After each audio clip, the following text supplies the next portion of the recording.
안녕하세요. 요한플레이 유튜브 채널에 오신 여러분 반갑습니다. 피터슨과 일론 머스크 대담에 대해서 아마 궁금하신 분들 많았을 거라 생각 드는데 그래서 준비했습니다. 링크로 오리지널 영어 대화가 있긴 하고 또 번역된 컨텐츠도 있는 걸로 알고 있지만 핵심적인 대화의 내용들 또 이해하기 쉽게 정리해서 전달드리면 좋을 것 같아서 컨텐츠 제작했습니다.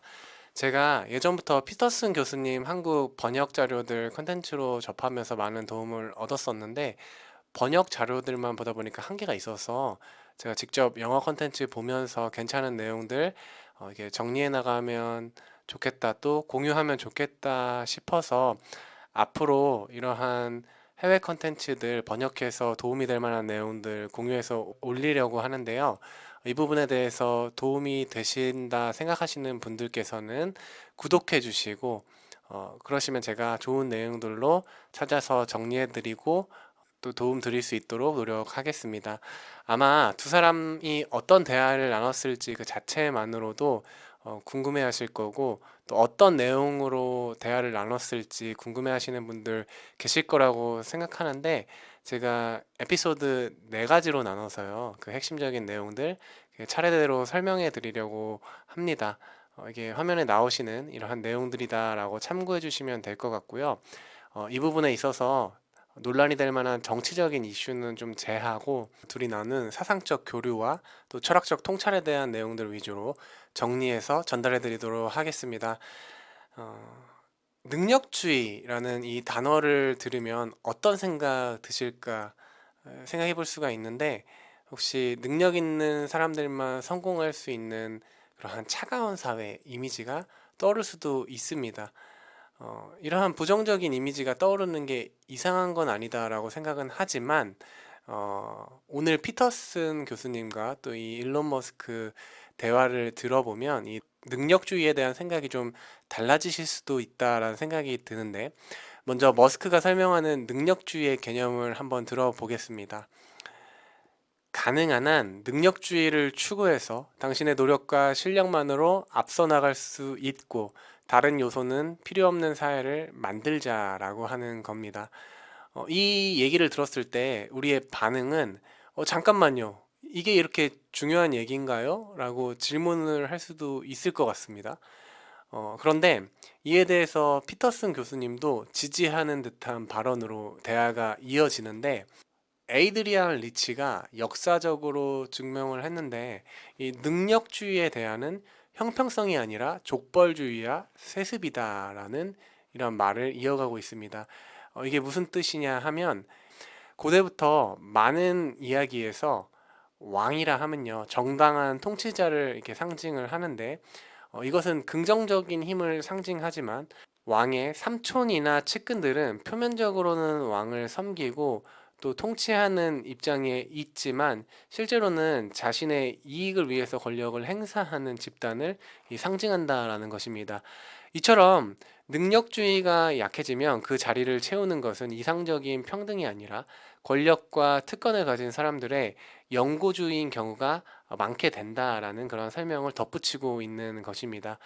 머스크는 이 현대 사회에서 개인의 능력보다 집단 정체성이 강조되는 현상에 대해서도 계속해서 우려를 표하고 있는데 머스크의 목소리입니다. 저는 공장 현장에 있을 때 사람들의 정체성 그룹을 보지 않습니다. 뭔가 엄청나게 흥미로운 일에 참여하고 있는 개인들을 볼 뿐입니다라고 이렇게 얘기를 하고 있는 것입니다. 이 말은 중요한 통찰을 담고 있는 얘기인데 머스크가 강조하는 것은 사람들을 집단으로 범주화하는 것이 아니라 각 개인의 능력과 기여를 중요시하는 문화가 중요하다라는 그러한 의미입니다.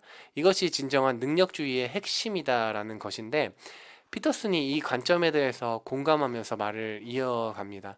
이 모든 집단 정체성의 넌센스는 분열을 더욱더 심화시켜 왔다라는 이러한 이야기를 하고 있는데 이것에 대한 쉬운 예로 학교에서 우리가 이 단순히 개인으로 대하던 학생들을요 운동부 그리고 학술부 두 개의 집단으로 나눴다라고 생각을 해봅시다. 가정을 해볼 수가 있는데 그 소속에 따라서 사람을 판단하는 상황 또한 우리는 또 어렵지 않게 생각을 해볼 수가 있습니다.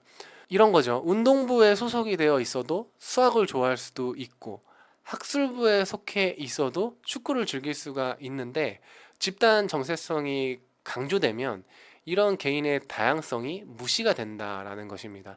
결국 우리 대 그들이라는 불필요한 대립을 정의하게 되고, 사람들은 자신의 그룹의 틀에 자신을 짜 맞추려는 그러한 모습들이 생겨나게 된다라는 것인데, 이 피터슨과 머스크는 이런 식의 집단 분류가 사회 통합보다 분열을 가져온다라고 지적을 하고 있는 것입니다.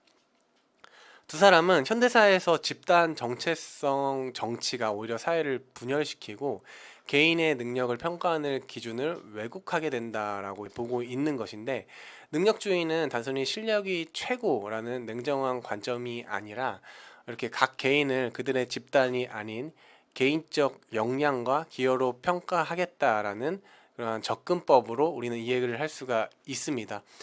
이렇게 오늘 일론 머스크, 조던 피터슨의 대담 중에서 능력주의에 관한 부분을 먼저 살펴봤는데, 이 두 사람의 대화를 들어보니까 단순한 실력주의를 넘어서는 더 깊은 철학이 있다라고 느껴졌었고, 이 능력주의는 단순히 능력 있는 사람만 성공해야 한다라는 차가운 개념이 아니라 피터슨과 머스크가 강조하듯이 인간의 잠재력을 최대한 발휘할 수 있는 사회 시스템을 만들어가기 위한 철학임과 동시에 공정한 사회를 만들어나기 위한 그러한 개념이다라고 우리는 이해를 할 수가 있습니다. 더 중요한 것은 이들의 대화에서 드러나듯이 능력주의를 대체할 수 있는 다른 개념 자체가 없다라는 것이고요. 만약에 이런 능력주의가 약해지면은 그 자리를 채우는 것은 어떠한 이상적인 평등이 오는 것이 아니라 족벌주의나 특권 체제가 그 자리를 대신하게 된다라는 이런 이해를 우리가 할 수 있습니다. 이런 관점에서 능력주의는 단순한 선택지가 아니라 공정하고 번영하는 사회를 위한 근본적인 토대다라고 이해를 할 수 있게 되는 것입니다.